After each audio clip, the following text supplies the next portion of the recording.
guys, welcome back to the attic. It's been a while since I made a video, mainly because I've just been busy, got a lot going on, but I thought it was time for an update. So I wanted to talk about if you've seen my previous videos, you'll know I'm a big fan of the Sony PlayStation 1 and 2, and that all started when in Christmas 1997 I received this very PlayStation, and within a year or two I had managed to actually break the spindle, the middle bit that holds the disc in, and it stopped reading discs. I remember trying to get it to work with Driver and WWF Attitude, I think. So maybe this was a couple of years later. Yeah, no luck. So my parents sent off my PlayStation to a shop called Chip Shop 2000, and you can see, hopefully the camera focuses on this, but you can see their sticker up there. This was on Slater Street in Liverpool, and does anyone remember this shop? Because for me it was a bit of a formative experience going there. You know, I love this place. Anyway, long story short, they replaced the laser in my PlayStation, and they put this Chip Shop 2000 warranty seal sticker over one of the screws, and it stayed there for more than 25 years until the other day. So I came to use this. Actually, I was testing burning some games to CDR, and they wouldn't work. And then I was like, oh, what's happening? Maybe I burned it wrong. Maybe I got my burn settings speed too high or something. And then I tried to just test a regular PAL game, and it didn't work either. And I realised that finally my laser had died after 25 years. So as it turned out, I had to finally break the warranty seal put there by Chip Shop 2000. So you can see it's not, you know, it's obviously, this is one of those like anti-tamper stickers where some of it stays kind of stuck to the front, some of it gets stuck to the, you know, the console, and so you can tell now I've finally voided my warranty. But that's okay, because the shop's been closed for since the early 2000s. So what I did was, let me just open it and you tell me, shout out, do you see something unusual? Now, you may have been expecting to see a black piece of plastic in this area here. The reason that it is now grey is I have replaced the old laser, which I have here, with a laser from, let me retry myself, not this actual console, but with a laser made for one of these, the Sony PS1, as in O-N-E. So obviously these are later, these were manufactured more recently, and there's so the lasers are more likely to be okay. And there's also a lot of sellers on eBay and AliExpress and whatnot selling seemingly brand new manufactured Chinese, you know, copy versions of this exact laser unit. You can't really find the older ones with the black surround as easily, but it's totally fine, because all you need to do, pop this back up here, it's fully compatible, except on the PS1, PSONE consoles, the little one, the ribbon cable is a lot shorter, and it actually comes out of this side up here. And you'll know if you take apart one of these bad boys that it needs to attach over here, and that the ribbon cable is, in fact, you can see that here. So with the old unit, you know, clearly it's going to attach somewhere down here. These actually have the ribbon cable come out up here. So what you do is you get a ribbon cable extender. So if you search Google like PlayStation 1 ribbon cable extension or whatever, then you'll find one. It's like a female to male excuse me, female to male thing about this long, and that's enough. In fact, you can just about see mine through maybe the gap, this little window where the laser slides. You can see it wrapping around and coming around to here. Besides that, it just straps straight in. So I managed to cure my my PS1. So made up with that I could bring new life into it. You know, you can see that this is not in terms of its visual condition, it's not the prettiest PlayStation anymore, but this is my childhood PlayStation, and so it's lovely to be able to breathe new life into it and have it read discs for another 25 years hopefully. So in 2050 maybe I'll have to open it up again. Yeah, so I'm kind of feeling like maybe I should stock up on these lasers while I still can, you know what I mean, because then I could be making them forever. Anyway, just wanted to share that. I thought it was a nice story that after 25 years I had to open it up and do exactly the same job pretty much that Chip Shop 2000 did back in the day. If anyone watching happens to remember Chip Shop 2000, do let me know, because yeah, I'm interested to hear your memories of the place. I remember I got my first copy of Gran Turismo 2 there, which is one of the games I've spent the most time in during my childhood, I think. So lots of other stuff's been happening here in the attic. Where to start? Oh, if you're wondering what I smell like today, which I'm sure you are, I can tell you that I smell of tobacco and gold, just like Ryo Hazuki, who you can probably see maybe down here behind me. Yeah, so more updates on what I smell like to come. So I think at this point I'm going to grab you out of the tripod and do a little bit of a tour, because last video I did, I was saying, oh, I've got all these ideas, I've got more games coming, I've got hardware coming, you know, I've got all this stuff to set up, and there's a whole lot of it to share. Not least, the way this works, I'm going to turn you, rotate the tripod this way. Oh look, we've got another CRT up there. So yeah, let me grab you off the tripod and we'll continue. Let's see. So yeah, one big change. I was talking about this this gap down here. In fact, oh, okay. So let me start with this. So you can see Gran Turismo 4 is running on the PVM monitor up here, and that is running on this USA PS2. So this is I think this is a launch model. Was it SCPH 30,001? Is it? I can't get to the back of it to check right now. But I had this chilling in that. Let's zoom in over here. That blue box over there. You probably might have noticed it in the background of previous videos.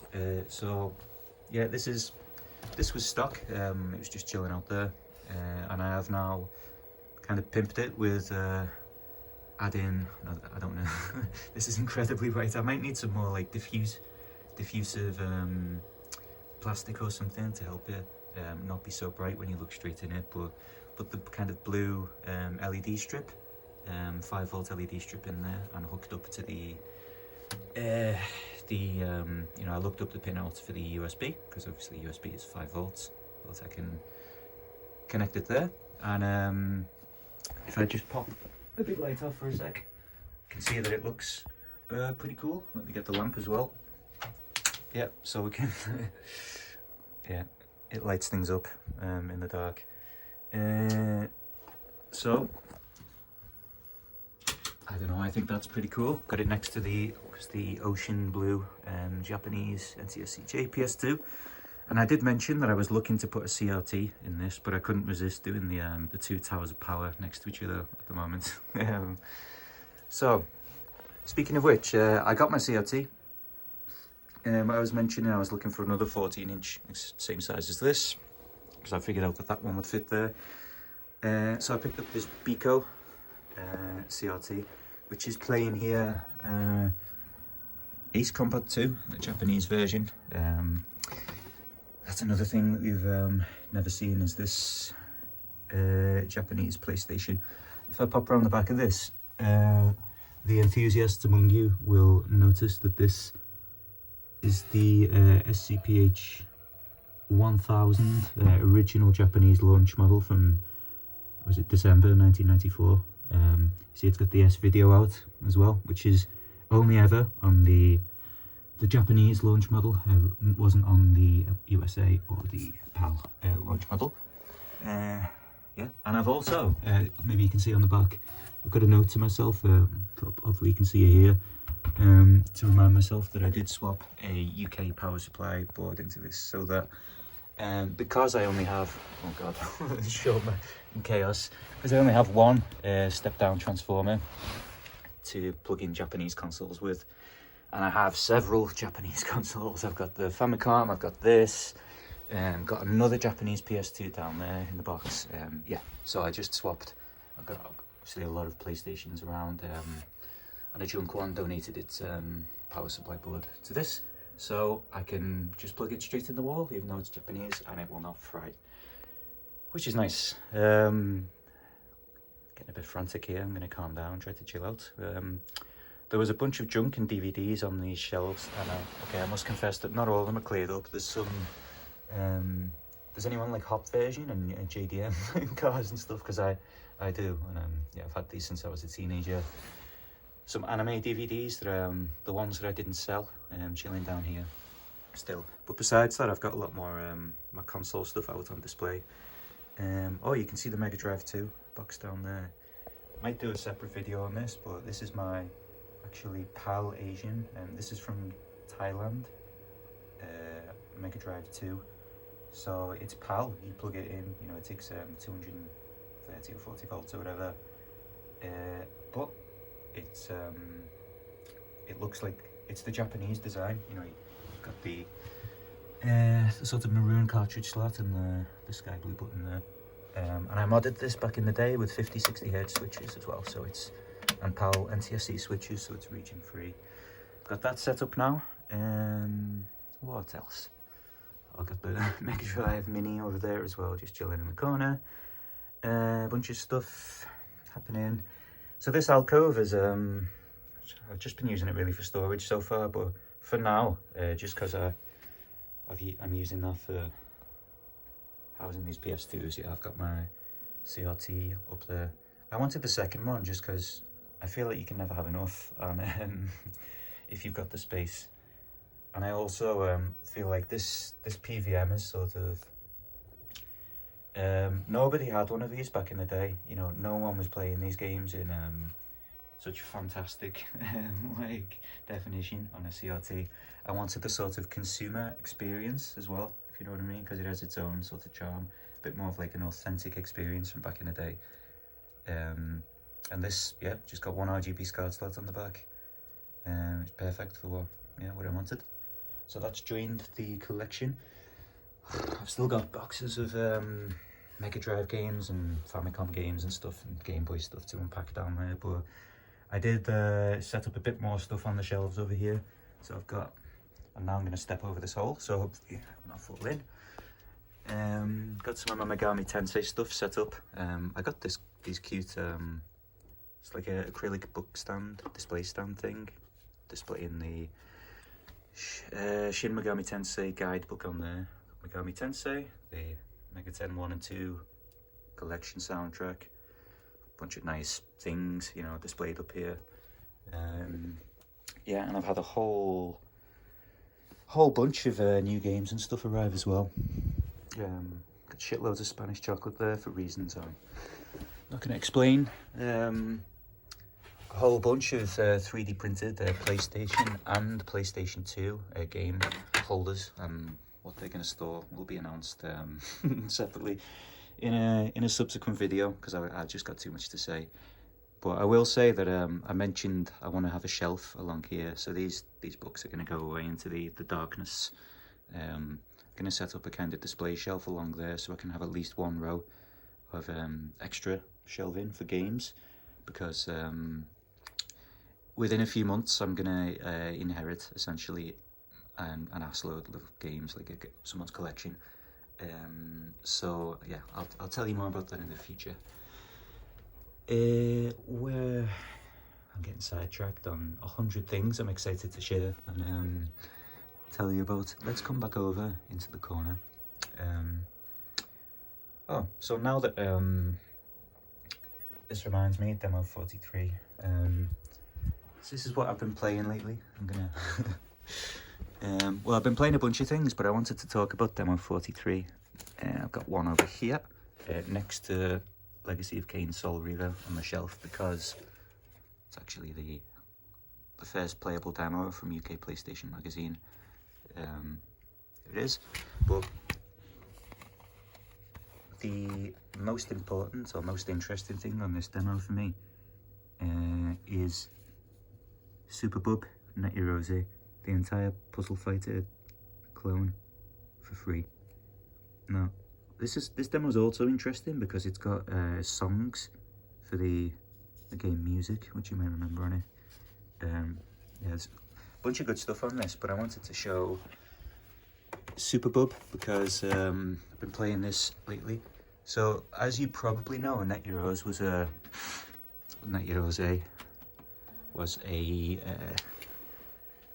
like a scheme where Sony would send you a fancy black PlayStation and you could